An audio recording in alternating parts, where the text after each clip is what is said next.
اس نے انکار ایسا کیا ہے، اس نے کفر ایسا کیا ہے کہ جس کے جرم میں اس کی سزا ہمیشہ کی بنتی ہے۔ 3 اس نے بڑے کفر کیے۔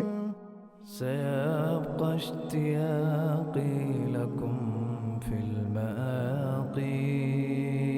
محمد صلی اللہ علیہ وسلم فرماتے ہیں ما بقی فی النار الا من حبسہ القرآن ووجب علیہ الخلود، کہ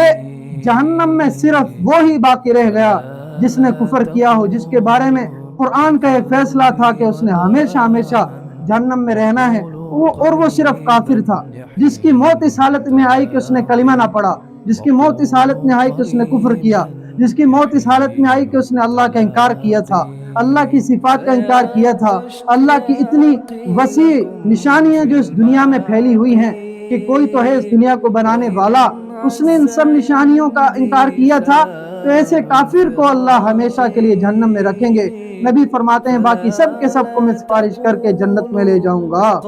تو یہ نبی اکرم صلی اللہ علیہ وسلم کا کتنا بلند مقام ہے، کتنا بلند مرتبہ ہے۔ اب کوئی یہ کہے کہ کافر،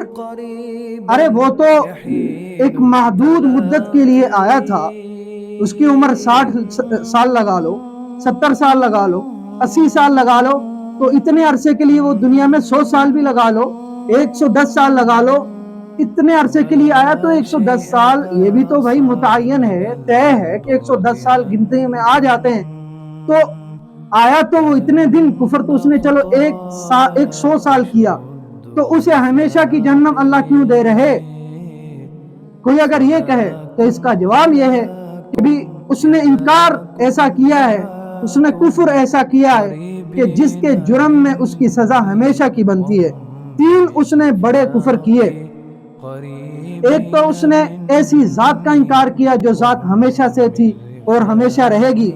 اللہ کی صفات کا کفر کیا، اللہ کے خالق ہونے کا اس نے، جو ہمیشہ اللہ خالق تھا، اللہ کی صفات کا اس نے انکار کیا، اس نے اللہ کے مالک ہونے کا انکار کیا، اس نے اللہ کے رزق دینے والا ہونے کا انکار کیا، اس نے اللہ کے بادشاہ ہونے کا انکار کیا، اس نے اللہ کا دوبارہ زندہ کرنا اور اللہ کا یہ موت دینا اور قیامت برپا کرنا اور جنت جہنم کا اللہ کے ایک سلسلہ قائم کرنا، اس نے ان سب چیزوں کا انکار کیا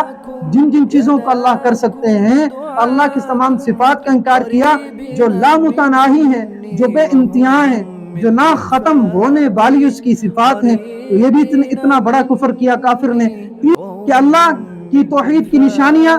دنیا میں ہر جگہ پھیلی ہوئی جو بے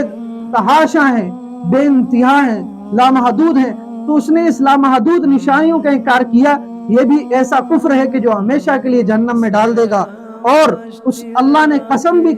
کھائی تھی کہ میں کافر کو، مشرک کو ہمیشہ جہنم میں رکھوں گا۔ تو یہ اللہ کی قسم، کیا اس کو پتہ نہ تھا؟ اللہ نے فرما دیا ان اللہ لا یغفر ان یشرک بہ ویغفر ما دون ذلک لمن یشاء، کہ اللہ رب العزت کفر، شرک ایسا گناہ ہے، شرک ایسا گناہ ہے، اس گناہ کو اللہ معاف نہیں کریں گے، اس کے علاوہ جو بھی گناہ لاؤ اسے معاف کر دیں گے۔ کسی نے اللہ کا بڑے سے بڑا گناہ کیا،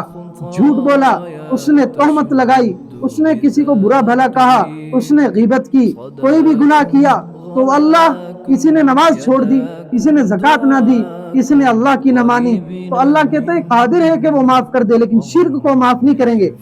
اب کوئی یہ بھی نہ سمجھے کہ اللہ گناہ معاف کرنے والے ہیں تو بھائی گناہ ہی کرتے رہو، نہیں بھائی، گناہ کرتے رہو اور تمہیں توبہ کی توفیق نہ ملے پھر تو انسان یہ نہ سوچے کہ اللہ غفور الرحیم ہے۔ اللہ نے جہاں یہ کہا ہے کہ نبی عبادی انی انا الغفور الرحیم، تو اسی کے ساتھ آگے کہا ان عذابی هو العذاب العلیم، کہ انہیں یہ بتا دو کہ میں بڑا غفور ہوں، بڑا رحیم ہوں، ساتھ یہ بھی بتا دو کہ میرا عذاب بھی بڑا سخت ہے۔ ان بطش ربک لشدید، کہ جب اللہ پکڑنے پہ آتا ہے تو ایسا سخت پکڑتا ہے کہ پھر اس کی اس پکڑنے کو کوئی چھڑا نہیں سکتا، اس عذاب کو کوئی ٹال نہیں سکتا۔ تو کافر نے ایسے گناہ کیے ہیں کہ جن کی سزا ہمیشہ کی بنتی ہے، تو وہ ہمیشہ جہنم میں جائے گا۔ تو یہ حدیث جس میں قیامت کی ایک منظر کشی کی گئی، اس حدیث سے ہمیں بہت کچھ سیکھنے کو ملتا ہے۔ ایک تو یہ کہ وہاں کی جو سخت صورتحال ہے، تو انسان دیکھے کتنا سخت صورتحال میں ہوگا کہ سبھی کو بھول جائے گا،